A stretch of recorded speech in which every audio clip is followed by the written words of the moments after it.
कांग्रेस सांसद शशि थरूर इन दिनों अमेरिका और लैटिन अमेरिकी देशों के दौरे पर हैं। यहाँ उन्होंने भारत को एक बड़ी कूटनीतिक जीत दिलाई है। थरूर की कुशल रणनीति की वजह से पाकिस्तान का पक्ष लेने वाला कोलंबिया अब भारत के साथ खड़ा होने को तैयार हो गया है।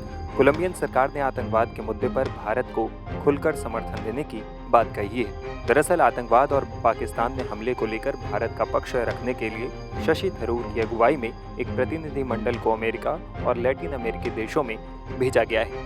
शुक्रवार को ये प्रतिनिधि मंडल कोलंबिया में था, जहां इसने देश की उप विदेश मंत्री और दूसरे प्रतिनिधियों से मुलाकात की। इस दौरान प्रतिनिधि मंडल ने पाकिस्तान के चेहरे को बेनकाब किया और वहां की सरकार को सच से रूबरू करवाया।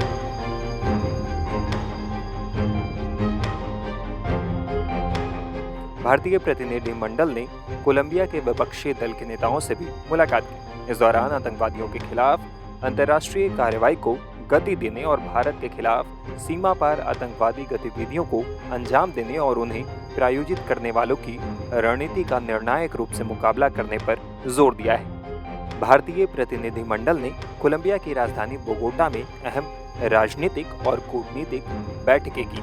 इस दरमियान भारत ने कोलंबिया सरकार के बयान पर निराशा जाहिर की। इसके बाद कोलंबिया ने अपना रुख बदला और आधिकारिक तौर पर अपना बयान वापस ले लिया।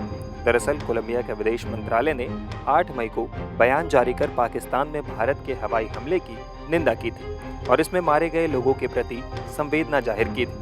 इस पर गुरुवार को कांग्रेस सांसद शशि थरूर ने कहा, हम कोलंबियाई सरकार की उस प्रतिक्रिया से थोड़े निराश हैं जिसमें आतंकवाद के पीड़ितों के प्रति सहानुभूति जताने की बजाय भारतीय हमलों के बाद पाकिस्तान में हुई मौतों पर संवेदना व्यक्त की गई थी। शशि थरूर ने आगे कहा, हमें लगता है कि जब वो बयान दिया गया था शायद तब स्थिति को पूरी तरह से नहीं समझा गया था।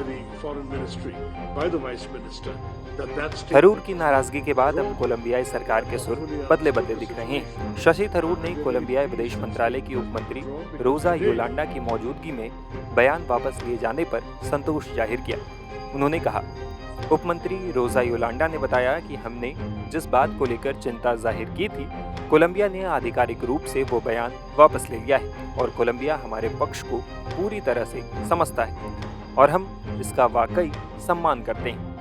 वहीं रोजा योलांडा ने कहा, हमें यकीन है कि आज हमें जो स्पष्टीकरण मिला है और जो वास्तविक हालात, संघर्ष और कश्मीर में जो कुछ हुआ उसके संबंध में जो विस्तृत जानकारी हमारे पास है, उसके आधार पर हम बातचीत जारी रख सकते हैं। इसके बाद शशि थरूर ने कोलंबियाई सांसद एलेजांद्रो टोरो की मौजूदगी में कहा, एक तरफ आतंकवादियों और दूसरी तरफ निर्दोष नागरिकों के बीच कोई समानता संभव नहीं है। हमारे देश पर हमला करने वालों और अपने देश की रक्षा करने वालों के बीच कोई समानता नहीं है और कोलंबिया के पिछले बयान से हमारी एकमात्र निराशा यही थी कि ऐसा लगता है कि इसमें इस अंतर को नज़रअंदाज किया गया है। उन्होंने आगे कहा, हमें खुशी है कि हमारी संप्रभुता दुनिया और भारतीय उपमहाद्वीप में शांति के लिए कोलंबिया के प्रतिनिधि के तौर पर आप हमारे साथ खड़े होने के लिए दृढ़ हैं। ऐसे में शशि थरूर के कोशिशों के बाद कोलंबियाई सरकार के बदले रुख को भारत की कूटनीतिक जीत मानी जा रही है।